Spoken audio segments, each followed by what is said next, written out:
যে নন্দীগ্রামে নিশ্চিত পরাজয় বুঝতে পেরে বেপরোয়া হয়ে উঠেছে শুভেন্দু অধিকারীর সাঙ্গপাঙ্গরা, শুভেন্দু অধিকারী নিজে এবং শুভেন্দু অধিকারীর সাঙ্গপাঙ্গরা। আমাদের কর্মী ফড়িং দাসকে একেবারে হুমকি দিতে দিতে দিতে শেষ পর্যন্ত খুন করা হয়েছে।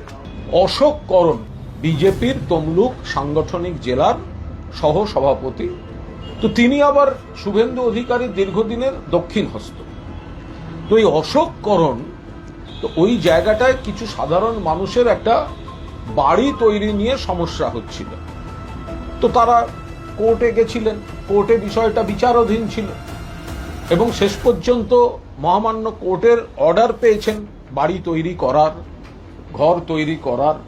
তো সেই ব্যক্তি সেই ঘর তৈরি করছিলেন। এই সময় আইনি লড়াইতে বাধা দিতে না পেরে পরাজিত হয়ে অশোক করণ তার লোকজনদের দিয়ে তাকে ধারাবাহিক হুমকি এবং শেষ পর্যন্ত নিজে এসে তাকে ফিজিক্যালি অ্যাসল্ট করছেন, মারধর করছে।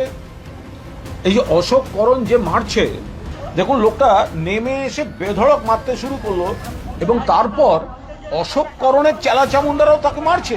এটা কি ভেবেছে, এটা কি? এরা অশোক করণ নিজে আসছে, নিজে এসে মারছে। তথাকথিত বিরোধী দলনেতার কাছের মানুষ অশোক করণ, সবাই জানেন ওখানে পায়ের তলা থেকে নন্দীগ্রামে অশোক করণদের মাটি সরে গেছে। নন্দীগ্রাম ব্লক 1 গোয়াহারা হারবে এবং ব্লক 2 সেখানেও এবার হারবে। নন্দীগ্রাম সিট হারতে চলেছে বিজেপি, হারতে চলেছে শুভেন্দু অধিকারী।